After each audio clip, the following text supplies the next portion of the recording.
Hello, good morning. Sardar Patel university સંલગ્ન radio campus 90.4 પરથી હું મેહુલ શાહ અને તમે સાંભળી રહ્યા છો પ્રસંગ માધુરી. આજનો વિચાર છે, હૈયું ઠાલવવાના હેતુ જુદા જુદા હોય છે. તમારી પાસે હૈયું ઠાલવવા આવનાર હંમેશા કોઈ દાનની અપેક્ષાએ આવતા નથી. કેટલાકને મનમાં વલોવાતી પેટ છૂટી વાત કહીને એમાંથી છુટકારો મેળવવો હોય છે.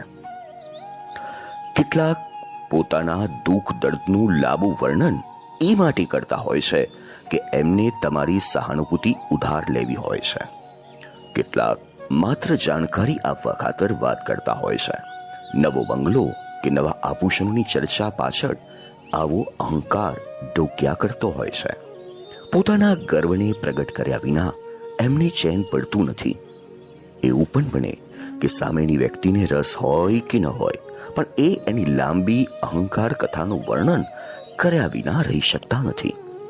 ક્યારેક વ્યક્તિ એવી મૂંઝાયેલી હોય છે કે બીજાની સમક્ષ પોતાનું હૈયું ઠાલવી દેવા માંગતી હોય છે.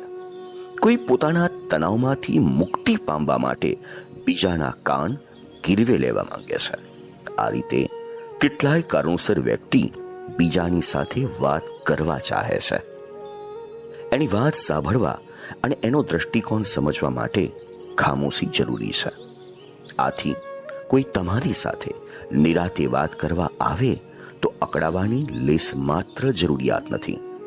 તે આર્થિક સહયોગ માટે નહીં, પરંતુ ભાવનાત્મક સહાય માટે તે પોતાની વાત તમારા ગળે ઉતારવા માંગે છે. સ્ત્રીઓ વાત કરીને પોતાના મનનો ભાર, ભાવનાત્મક બોજો હળવો કરે છે, જ્યારે પુરુષો પોતાની સમસ્યાનું સમાધાન શોધવા માટે વિશેષ વાતો કરતા હોય છે. સામે વ્યક્તિને શાંતિથી સાંભળવી તે પહેલું કામ, અને એના કહેવા પાછળનો ઈરાદો પામવો તે બીજું કામ.